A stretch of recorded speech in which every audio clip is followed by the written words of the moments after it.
This is a show about facing fear, unlocking courage, and taking action. Courage isn't necessarily a daunting thing. It's going to give you more purpose. It's going to give you more drive. It feels like making a courageous decision is going to get you closer to who you aspire to be. It's knowledge plus faith plus action equals courage. Treat your body like it belongs to someone you love. A couple years ago, I was diagnosed with an autoimmune disease. Being told your body is attacking itself is just like a whole nother thing. I was like, well, do you still love it with all the flaws? Maybe you can't see your own progress because you keep raising the bar.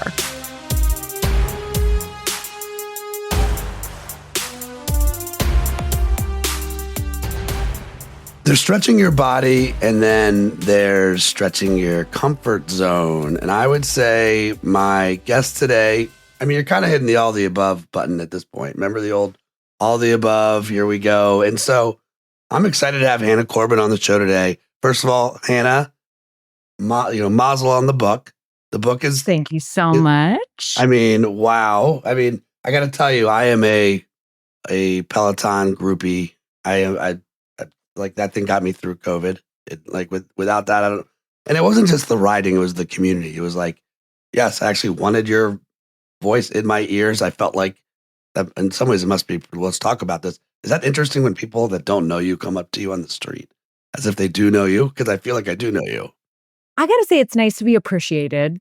My crowd, my crew, they're so respectful, they're so kind, and typically it's just really wonderful interactions where they get to share some stories and I get to put some faces to leaderboard names. So we'll talk about Peloton a little bit, but I've really enjoyed getting to know you, and I think we kind of made an unspoken deal to swap coasts, right? You started on the West, and you went to my beloved city, New York City. I started in New York City. Made the move to the California, although you were a little bit more in the north. So now that you live in the city, how much do you just love it? I mean, is it just like happy place? Could you see yourself ever moving out of there? I love New York City with my entire body, my whole soul. It is such a magical place, and I mean, the people around me, I'm constantly thinking of not just the how to do more element, but the how to elevate, how to be the best version of myself, how to be the best at what I do. And I'm constantly being surprised by the people around me who are trying to do the same thing. It's pretty fun to be inspired by all of that. You know, being in the maker community, I'm constantly writing, and if you want to stay on your game, there'll be times, probably twice a year, where I'll just go to New York and walk around and be inspired. And it's not just trying to understand how culture is moving. Even if you just listen to people as they pass by you, you hear every language, right? Just what are people wearing? You can't not take a little bit of that energy with you. It's funny. I go to different places now and I'm like, wait, why are people only speaking one language? What's wrong? I'm so used to it. Do you travel a bunch, or has the book tour also taken off at this point? It's taken off just a bit. I have gone to about 5 stops, but I have a large handful more. But yes, I love to travel. I think it constantly shows me how little I need and reminds me that I can rewear things as often as I'd like. Well, yeah. How's your packing skills at this point, right? I mean, there you go. Excellent. I am a light packer. I don't pack for inevitables. I pack for exactly what I need. And then, if anything goes wrong, which it rarely does, I can figure it out. All right. So you were on this path, professional dance path. That was the OG strategy. When you moved to New York, and I think you moved when you were 18. Am I getting this 17. Right? Oh, sorry. I took a year. So it's 17. Did you just always know that you had to run at this thing? Because that alone is a huge victory. I have known since I was really young. I knew that I would be performing when I was older. In the US, it's either LA or New York, and LA is just not really my style. So New York was kind of the one and only from the beginning. But it is pretty lucky that the dance lessons I happened to be put in when I was 3 happened to be not only the thing that I'm good at, but the thing that I love. So it was a nice all around find, I think, for the whole fam. And you grew up Portland? Yeah, Portland, Oregon, which I just stopped in my bookstore tour, which was so fabulous. But what are your dancing skills like? Are they vast? Are they minimal? Are they on their way? My dance is because I could probably, I need to hire you. But look, if you, I have no problem getting out there. And I don't think it's a courageous move to get on a dance floor for me. But I'm not trained as a dancer. Just find me a good party and you will see me on a dance floor. All right, I'd love to hear it. Right. But again, I'm still just fascinated by at 17, you're in Portland, not Portland, Maine, Portland, Oregon. And you kind of knew then. So at what age do you remember someone sort of seeding that there's only two places you could go? And so you're going to have to leave home. It's LA or New York. Do you remember? I always say when I was 12, that's what sticks out in my brain. I remember then that it was like, you're either choosing this path or you're not. I know why, because it was right before high school. And so, because I was a year young for my grade, so that was, still middle school, but on the verge. And it was either that I was going to have a social life outside of just the dance studio. It was either that I was going to choose the classic life of, wonderful things, being able to hang out with your friends after school or doing a after school program or something like that. Or I was going to go full out with feeling into the thing that I wanted to pursue, which was a little bit of a hard choice. And still I come up with that of like seasons of, okay, well, I'll turn to my husband and be like, well, this, I'm not going to see anyone for a little while. I'm going to go back to no social life at all for a short amount of time so that I can really concentrate and buckle down on what I want to pursue. And then I'll come up for air and reset. I don't think people realize what you just shared on anything worth going after. Basically what I just heard is it's hard to be prepared at the level you need to if you're actually going to break through. And same, I'm just thinking about like when I'm writing a book or, and the conversation I had with my wife, I'm like, nope, I need to get out of here for a weekend and just lock in and do what I need to do. And that's kind of what it takes. It's kind of what it takes. And what it took for you, what it kind of took for you, it took a lot, but like even the idea of moving then 3,000 miles to New York City, right? Yeah, I'm assuming did you meet your husband in the city? I did meet him in the city. We've been here the same amount of time, but didn't know each other that long. And we actually met on a show, which is fabulous. Not your classic showmance, but my husband's been in stage production for a long time. So he's a production stage manager. And, obviously I'm a performer. So it was a perfect combination. But he also loves athletics. He's a run coach. So, we kind of share both sides of that coin. Just curious, siblings? And where are you in the order? Just me, only child. I was adopted. So, my parents were a little bit older when they had me for the time. Now it would be quite normal. But yeah, just me. So did they treat you like an adult when you were 4? Or did you get like I'm curious. That's a great question. I probably was a little bossier because I didn't have a big brother or big sister to put me on my place for sure. But that might also just be because I'm a Virgo. So, a little bit of everything plays into it. So where I was going with this, I'm the youngest of 2. And I don't think we were enough that my parents were exhausted by the time I showed up. I think a lot of the attention went to my older brother. And so I was more of a free range kid. I could just go as I pleased, where I pleased. And like at the age of 8, I remember like, oh, my big brother went to that summer camp that's 3 states away. I want to go for a month. The idea of like having my 8-year-old gone for a month is blasphemy to my wife. So like the idea of adventure for me at a young age, that muscle was built. And like, well, of course I now live 3,000 miles away from my family, right? Of course I'm living my adventure and it's joyful. And so that's, as I think about you with New York and pursuing your dreams and going after it, like the idea of not going after it doesn't seem like it was ever anywhere in your Like you could not go after it if you even tried. Yeah, it never really crossed my mind. And, whatever blind ignorance that takes over for me in the best of ways sometimes, I think benefits me because I honestly don't question it a lot. It's the low moments, obviously, that we question everything. But I found over the last couple of years that I've really been able to define how I make choices. And it's what regret I can live with best, which is so interesting because I think most people Mm. are like, oh, what are the positives? Like this could be great, this could be kind of great. But for me, I see the negatives on both sides. And they're just facts. It's not like bah humbug negatives. It's just like, even this great thing when seen through a different lens might not be what I want. And which regret can I live with?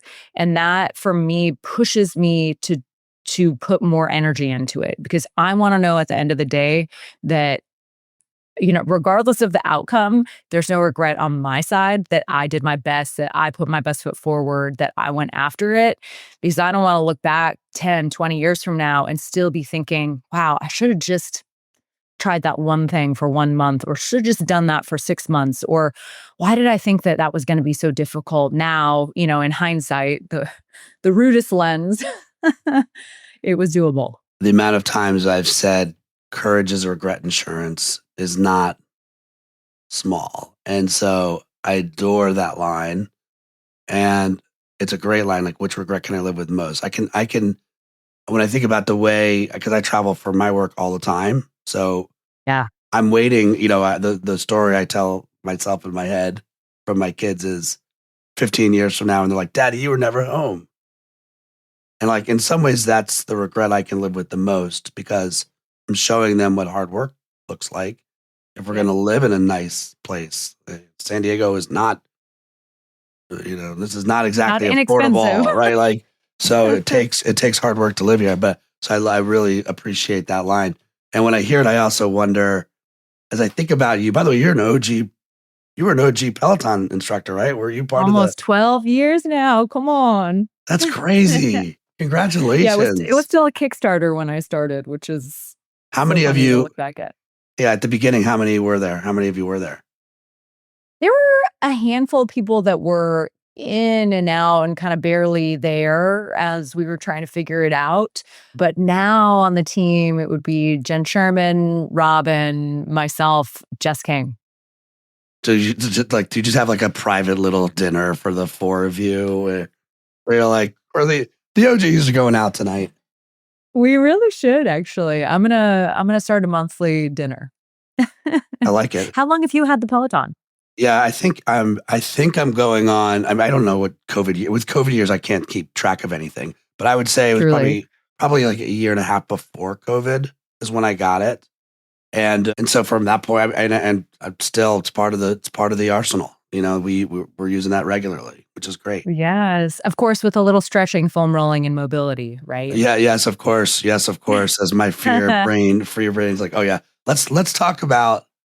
I'm thinking about your thought about regret, and then I'm thinking about obviously Peloton. And how often do you see yourself now as like, wow, you're in the like we're kind of in the same business in some crazy ways. Like it's not just the stretching; it's like it's perspective. It is, you're constantly looking for cues in the world, right? Like which regret can you live with the most? Like to me, that feels like one. Was that a line you've had for a while? Was that something that came from the book writing experience? And then are you like, oh, that's so good. I'm going to share that with my community. And you bring that perspective. Like which came first? It's almost in reverse. It's funny now that you ask. I often say these profound statements that I truly mean and I truly believe. And I always find it fascinating when it's historically been a couple years later, that statement is put to the test. And one being treat your body like it belongs to someone you love. It's my personal mantra. It's something that I feel deep within my soul. And a couple years ago, I was diagnosed with an autoimmune disease.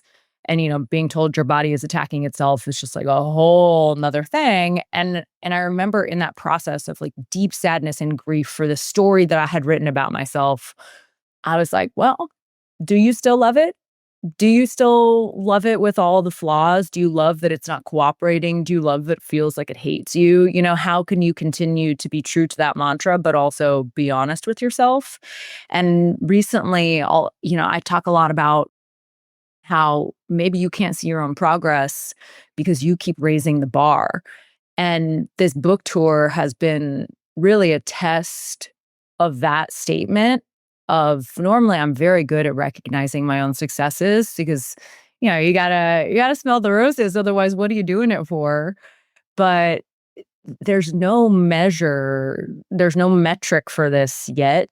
So I find it really daunting because I feel like I'm in a constant state of limbo and just kind of guessing instead of doing something with a lot of thought behind it and intention. So, I think as I continue to raise the bar, this is the moment in my life where I'm like, oh yeah, how do I measure success for this specifically? What is my metric? And the worst part about it is that my metric keeps changing. So it's been harder to find the happiness in this process because my goal is murky in its strange. I could see that. I could see that. And I think, it's like the advice you never asked for, but like clarity is a rarity, right? So like I can only go off my own because I'm like, just keep chopping wood, just keep swimming, right? Like stay on mission, stay on purpose. I can't explain why I'm still writing books other than it feels like I've got more to figure out. And one of my favorite, since we're sharing lines here, I wish I came up with this one, was I write so I can think what I know. And Oh, that's right. To me, that's the one that's like, okay, I'm acknowledging I'm still murky. And yet I'm going to run at this thing and try to make sense of it. Like I'll give you an example on, and again, do you choose a project or does a project choose you? Right. And so, I have my book launch this week for Head of Mentals, and it's all about fundamentals for your head. And it's all about looking at self-talk, and we're not talking about self-talk enough. And I think the hypothesis going into it was, you can defeat your self-talk. You can defeat it. We're going to teach you how to do that. And then you're like, oh shit, like you can't defeat your self-talk. I have a roommate for life, whether I like it or not. Like this roommate's not moving out, it's not paying rent. It's just like just laughing at me and sitting in there. We call our negative self-talk our monster. And it's like, oh, okay, wait a minute. Actually, my monster is telling me things to try to keep my body safe. It doesn't want me to take on the next challenge. If you think about it, it's really sweet. Like it doesn't want to hurt me. That's all it's trying to do. Like, we don't think about it that way. But it took me to writing it out and over and over. Like you're like a detective on this quest to figure out, oh, okay, I can't defeat self-talk, but I can crack it. I can actually right. crack it and then understand how to communicate with it and go, oh, that's sweet. Thank you for trying to keep me safe. So I don't know, like, let's talk about Did You Stretch Tho? Because I'm sure you stretched during Did You Stretch Tho? And Yes. did the hypothesis change as you went from start to finish of what you thought you were writing to what it ended up being? It turned out better than I imagined. And I imagined it to be quite nice, which is wonderful. It's funny, the actual process of making it, while exhausting, was really fun. It's the aftermath of it. It's the event planning. It's the nitty gritty that doesn't feel like art because it's not. That really, that's the interesting part of it all. But it's, you can't have one without the other often. Like, of course, I would love to just vacation, but can't have vacation without work. But, even in Did You Stretch Tho, it's a boxed set. I always call it a book in quotes. So the book, the box, looks like a coffee table book, but it's really a box that you keep. You don't toss it because it's gorgeous. But you open up the box, there's a guidebook inside, and then underneath is 52 cards of stretching. So with this process, my main goal was to keep it fun and flirty. I didn't want it to be medicinal. I didn't want it to be a drag or create more barriers to entry. So I even talk about the self-talk that goes into it, right? How do we become better than our best excuse? How is that voice between our own two ears going to pull us forward and not pull us back, right? Because we can listen to it, but wouldn't it be so nice if maybe sometimes that girl was a little nicer in her approach? And my big phrase for myself with that is just complaining is not conversation. And so I think that little rewire for me allows me to step into a recovery place, to step into a place of, yeah, I don't have to do more. Sometimes I just do less with more focus. As you were going through your, let's put these 52 together, was there new material that like bubbled or something old that's like, oh my gosh, I forgot I used to always say this. Now more than ever, I need to bring this back. Or did it just sort of reprioritize your thoughts? It was interesting narrowing it down. I've found that whether video editing or really a lot of things in life now, it's not about adding, it's about what can I take out to provide clarity. Even in, I mean, I'm monologuing a bit here because we're chatting and the purpose is speaking. But, I often ask myself, can you say it in 10 words instead of 45? If it took you that long to get to the point, did you have a good point to begin with? So for me, it was just a lot of like, okay, like what's the priority? What's secondary? And then what is just important because you're seeing out of your own two eyes. So it must be important. And trying to narrow down those columns was really fascinating. And you have to be really honest with yourself and a little brutal sometimes to get it right. And to me, that those are the moments where you do have to kind of go away. For me, I'm going to the mountains and like I'm getting a cabin by myself. And I don't think people realize how complicated it is to make something sound clean and simple. It's like, right, like, and we are at Courageous. We talk about sacrifice being our number one value as a business all the time. Like, so like the most important thing is the most important thing. Have you declared the most important thing? What is your gold medal priority, right? And so it's the same thing with words. It's like how essential. What are you going to sacrifice off to come make this succinct point? Another one of your Hannah-isms, as I'll call them. I think rest is not a reward, right? Like this is a line that I've seen. Did this make it into the book? I think a different iteration of that made it in there. In that sometimes, the best thing for you is an app. Sometimes the best thing is just to do less. But, it is funny. I think we live in this world of more is more, and the workout has to be intense for it to be helpful. And, oftentimes it's those small, quiet moments in between, just laughing with the people you love, like those moments that are softer, that are the ones that we really cherish. I can't imagine someone else hasn't asked you this question, but it's the Courageous podcast, so I have to ask. Like, All right. are you stretching though? Do you feel like you moved 3,000 miles away? Quite just 10 years ago, we'll say. So you've lived it, right? And now Thank here you. we are. Yes, yes. Here we are, right? Like you've got the box and a book, right? What's sort of the next stretch for you? It's a great question. Right now, I go back and forth between getting ahead of myself, which is a fun place to be, not a daunting one, and trying to really enjoy the moment and take it in. And I always talk about celebrating in sweat. In this one, maybe just celebrating in really great outfits. But it is also funny when when I don't even feel like the first is official in terms of like publishing book, to be thinking about the second and third. I'm like, okay, girl, get a grip. First off, they take like 2 years to make. So when I start thinking about, wow, I want to do a second one and I have a lot of ideas already, I'm like, oh, I can't wait to see it in 2035, So So where does fear live in your life right now? Is there fear on like how you evolve, or are you able to like sort of honor and enjoy? Because you do seem very in a good way. Like I feel there's depth, but there's playfulness. It's both.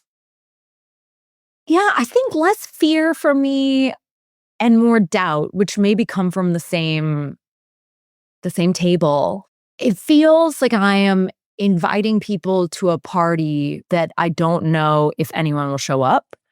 But I have been able to distinguish that that feeling is not because they don't want to, it's because they won't find out about it.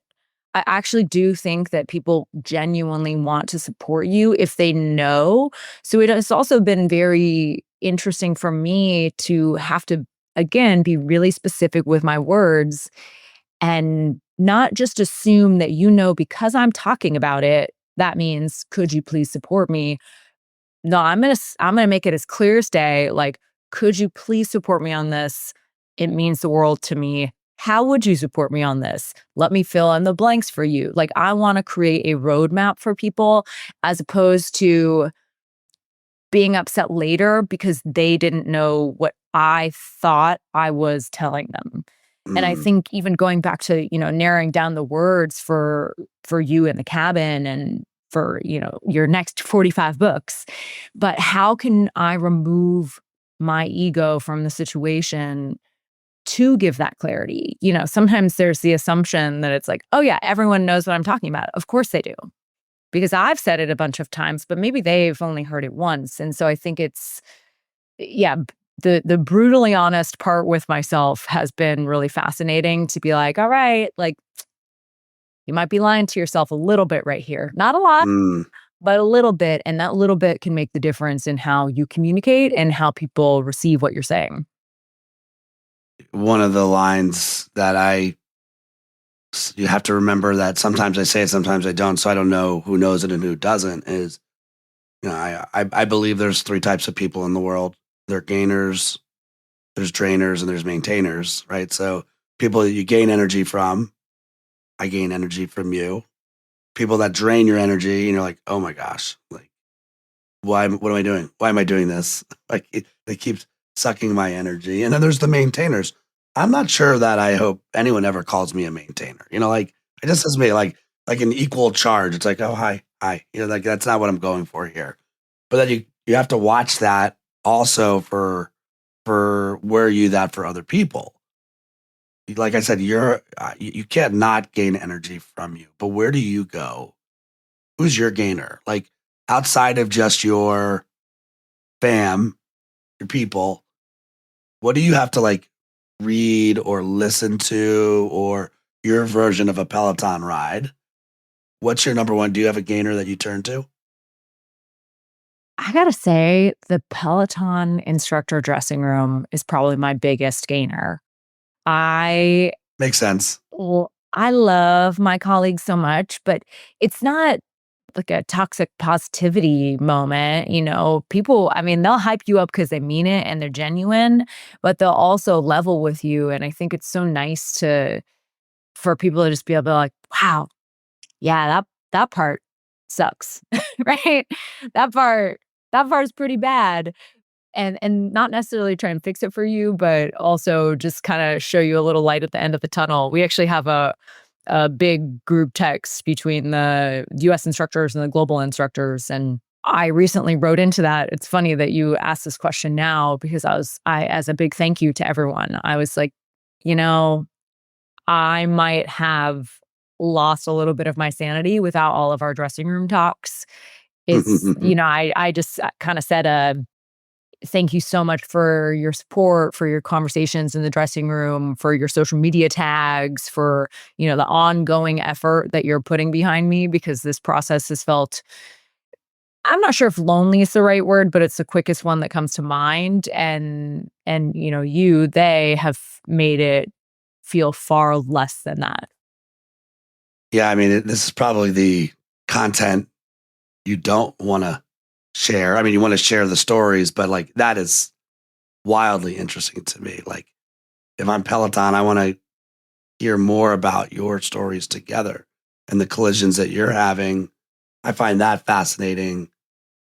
because we only see you on the bike. I mean, we see you if we follow you, right? But like Yeah.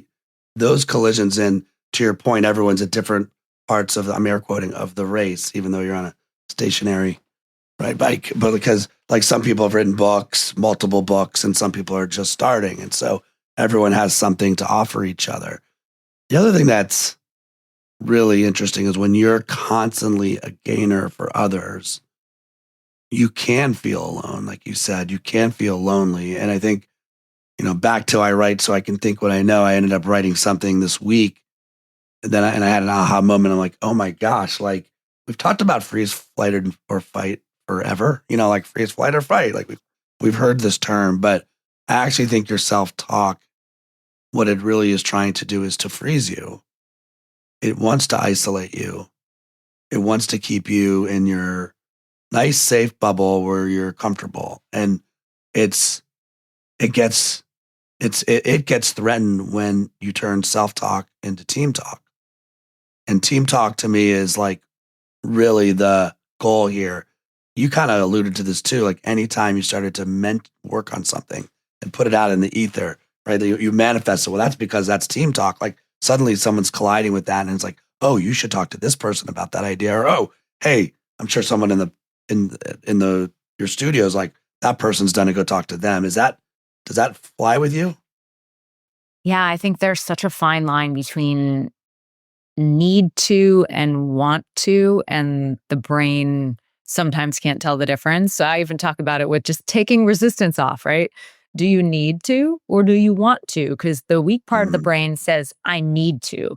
But in reality, no, you don't need to. You want to. And I think it's even similar in recovery, speaking about how the body reacts. Oftentimes, people get defeated with stretching because they haven't stretched in forever and they did it for a week, but they haven't seen, the major progress. They don't have a split yet. The audacity. And we forget how long it took our body to get to this stiff place, to get to this aggravated place. It's going to take maybe more than one stretch, maybe more than 1 week for it to start to open up. But the body wants to hold on to all that tension that it knows so well. Like that back pain that you've had for years, right? I'm not saying I'll cure all ailments, but I can help you alleviate some of that layer of blah that is just hovering over you throughout the day. But your body's used to that level of pain, used to that level of tension. And when you're like, wait, what if we try this? It goes, wait, no, I liked it there. I'm going to tighten up even more because we don't know what it's like over there, but we know what this is like. And so I think allowing those layers to be shed little by little is such a luxury. It's such an indulgence if you can continue on that path and not just think about how your body was feeling 6 years ago, not how you want it to feel 6 months from now, but really tuning in, honing in on the voice and body and how it's feeling now. I love that, and it's good. I'm like, oh, this is something I need to hold on to. But both the need to versus want to. I will definitely admit if I'm not intentional on my ride, and there's times that I'm not intentional. Like I've got the TV on and I'm like just riding, and it's like, oh, am I really focused on giving my body what it needs?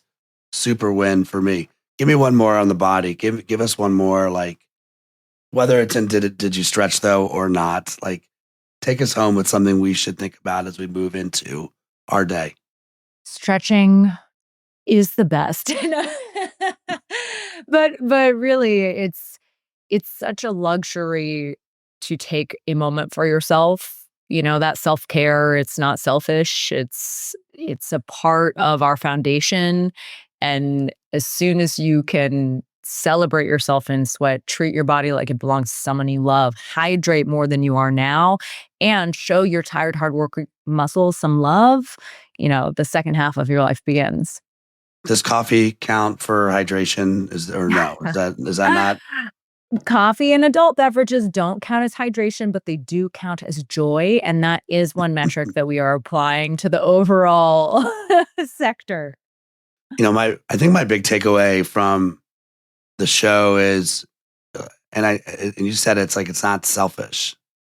It's not selfish to take care of yourself, but I actually think selfish isn't selfish. I think we got the word wrong. out of the gate. I think if I say I'm bullish, right? It doesn't mean I'm like bull absorbed. I'm like bullish. I think self-absorbed is the problem, not selfish. I think you could be like a little selfish and make sure you're taking care of yourself. Where can I find Did You Stretch Tho? Where should we go to go get this? DidYouStretchTho.com, THO. I want to thank everyone out there for continuing to encourage me to spell incorrectly. It landed me a publishing deal. All right. Did You Stretch Tho? The Tho is THO. Hannah, thank you so much. You're so cool. What a fun little chat, and excited to see you continue to stretch, see where your journey takes you. What a treat. I also can't wait for your new book. Yeah. Look at our week. I know, quite a week. This is not about Hedamentals, though. This is about Did You Stretch Tho? Although it's cool to see that we both have our own self-talk. And I'm assuming Did You Stretch Tho, people want to follow you. Is that the good place where they can find you? Hannah Corbin, NYC. Congratulations. How awesome. Thank you so much. I can't wait for everyone to get their hands on a copy and just treat their bodies like they belong to someone they love. Thanks for tuning in to this episode of the Courageous Podcast. If you enjoy the show, don't forget to rate and review us on Apple Podcasts so more people can find us. See you again next week.